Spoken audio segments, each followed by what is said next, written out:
Assalamualaikum, selamat datang di channel Senang Riang. Siang-siang naik kereta mau kemana ayo? Hari ini aku dan anakku mau belajar tentang kebencanaan. Jadi Indonesia ini kan terletak di Ring of Fire. Jadi kita ini akan dikepung sama banyak bencana. Nah, di sini ada dinas dari Provinsi DKI Jakarta yang mau memberikan literasi kepada anak-anak tentang bencana. Jadi di tempat ini anak-anak akan diedukasi mengenai bagaimana cara menghadapi bencana. Banyak banget jenis bencananya, ada tentang banjir, gempa, kebakaran, terus saat kecelakaan dan lain-lain. Seru banget. Dan di sini gratis ya. Aku masuk bareng sama komunitas homeschooling. Nah, ini sebelum kegiatan dimulai kita ada pretestnya nih. Jadi ada 10 pertanyaan dari kakak-kakaknya dan harus dijawab oleh para peserta.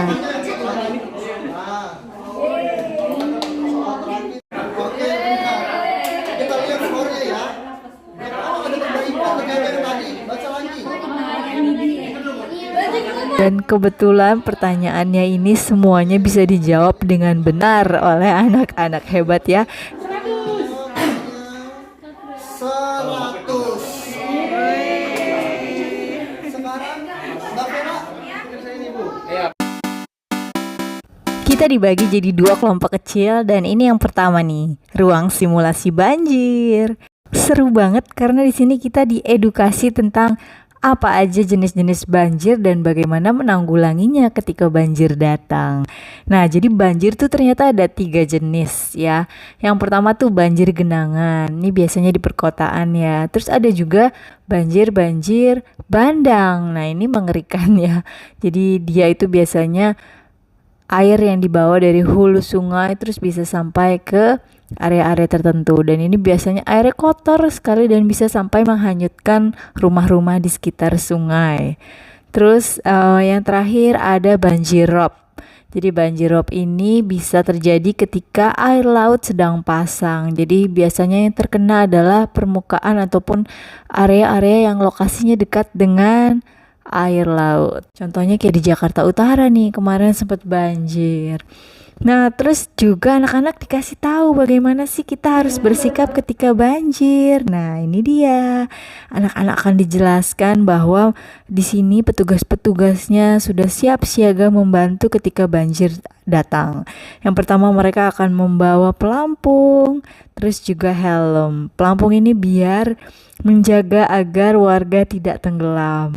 Terus helm tentunya untuk menjaga kepala agar tidak terbentur dan tetap safe. Selanjutnya kita disarankan untuk memakai sepatu boot jika banjir terjadi. Namun kalau nggak ada sepatu boot, bisa pakai sepatu biasa. Yang penting jangan sendal katanya.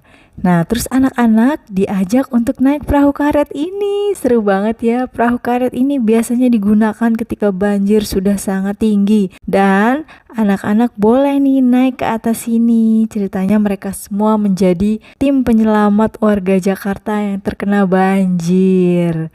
Seru banget ya cara mengedukasinya, keren.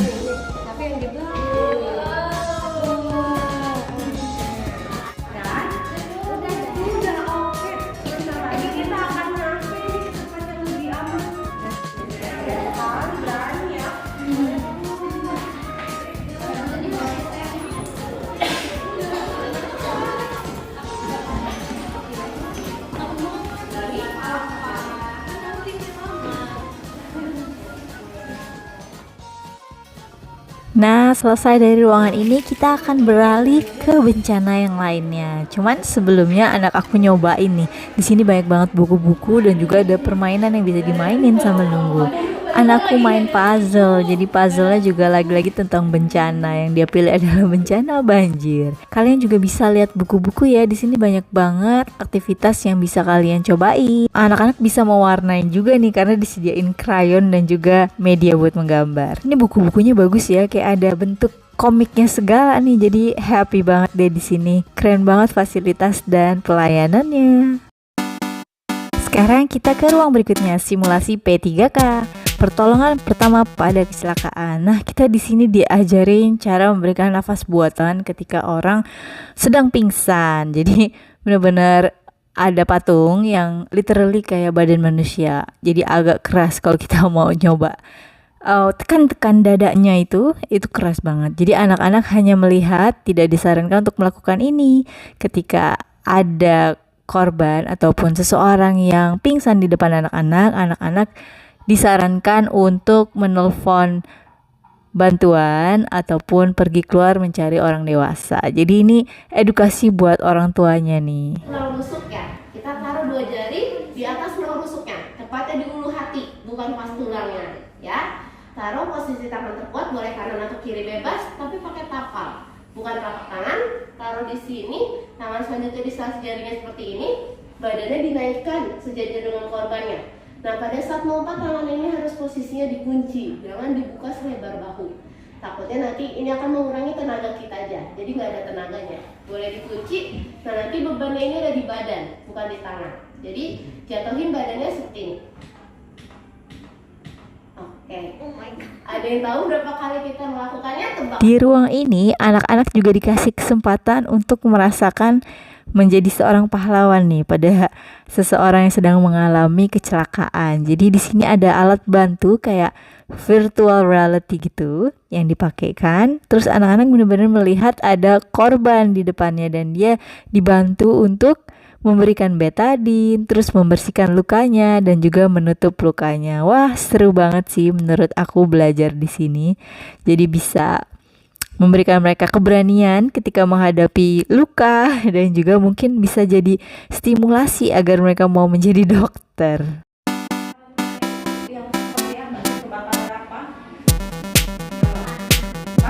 Pantang pulang sebelum padam. Wih, kita lagi ada di ruang simulasi kebakaran. Nah, peristiwa kebakaran ini familiar ya sama anak-anak karena mungkin aja bisa terjadi di lingkungan sekitar anak-anak. Untuk itu di sini akan diajarin nih bagaimana bersikap ketika kebakaran terjadi di depan anak-anak. Jadi sebelumnya kita dikasih tahu kebakaran tuh ada beberapa jenis. Nah, kalau untuk kebakaran ringan, ini kita bisa memadamkannya dengan alat bantu yang bernama APAR. Yang warna merah ini nih suka ada di mana-mana ya. Kita biasa lihat ada di mall, di gedung-gedung, sekolah, dan juga tempat-tempat umum lainnya. Adapun kepanjangan dari APAR adalah alat pemadam kebakaran ringan. Nah, jadi ini hanya berfungsi untuk kebakaran-kebakaran yang ringan saja. Kalau misalnya kebakarannya sudah besar, anak-anak diminta untuk langsung menelpon pemadam kebakaran atau menghubungi orang dewasa yang ada di sekitar mereka. Nah, di area ini anak-anak diajarin untuk megang aparnya karena ini cukup berbahaya. Jadi mereka diajarin bagaimana membuka dan juga menyemprotkan isi dari apar ini ke sumber dari kebakaran. Jadi APAR ini ada 4 jenis ternyata. Ada yang isinya powder, air, karbon dioksida, dan juga yang terakhir berisi busa. Nah, yang sering ada di mana-mana itu biasanya yang berisi powder. Nah, di sini anak-anak juga berkesempatan untuk menggunakan virtual reality untuk membantu kebakaran yang terjadi di rumah. Kita lihat ya, seru banget nih.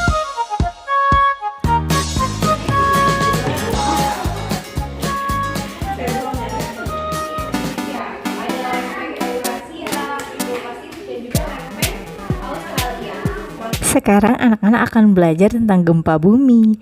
Kakaknya menjelaskan bahwa Indonesia itu terletak di beberapa lempengan sehingga rawan banget terhadap bencana gempa bumi. Untuk itu anak-anak perlu tahu nih, ketika terjadi gempa apa sih yang harus dilakukan? Nah, ini kakaknya mencontohkan kita harus menjaga kepala kita ketika terjadi gempa agar tidak tertimpa reruntuhan.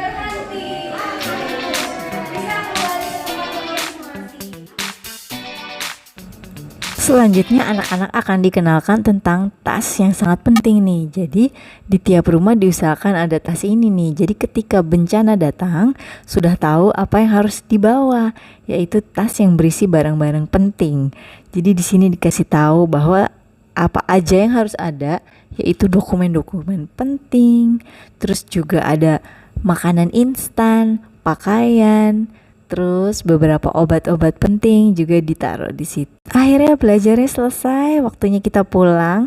Buat kalian yang tertarik datang ke sini bisa langsung buka websitenya atau Instagramnya dan bisa langsung reservasi.